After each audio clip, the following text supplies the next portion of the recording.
Tutuaren hotsarekin batera basurdetara abiatu da ehiztari kuadrilla. Euskal Diputazioek baimenduta horrelako ehizaldi kontrolatu ugari egiten da urteoro gure basoetan. Baserritarrak kexu dira hala ere, euren sailetan kalte handiak eragiten dituztelako.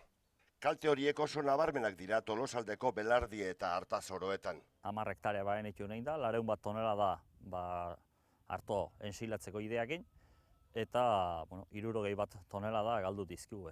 Eta nahi personalki 4.000 euro inguruko galera suposatu dit, galdu detena basurden kaltekin. Artazoroetan ez ezik Belardietan ere pikardia ederrak egin dituzte azkenaldian basurdeek. Gau bat nahikoa du olako sail bat txikitzeko. Etortzen die eta txixare bile hasten die, eta dena txikitzen du eta honek ondoren lan handi dauzke. Hau belarra egiteko lekue da, eta honek oain hola uzten bada 2 urten ezarraztu baten. Antzeko arazoak eragiten dituzte orkatzek zuhaitz landare gazteetan.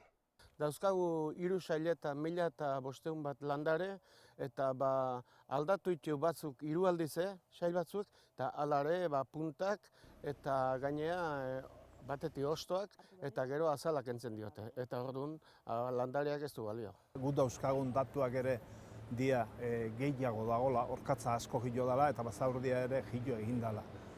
Bera kontrolatzeko sistema basarretarrak eskatzen digutena normala da, gehiago ehiztatzia. Gipuzkoako Foru Aldundia Ehiza Federazioarekin harremanetan jartzekoa daurki, basurde eta orkatze ehizaldi kontrolatuak noiz eta nola egin erabakitzeko.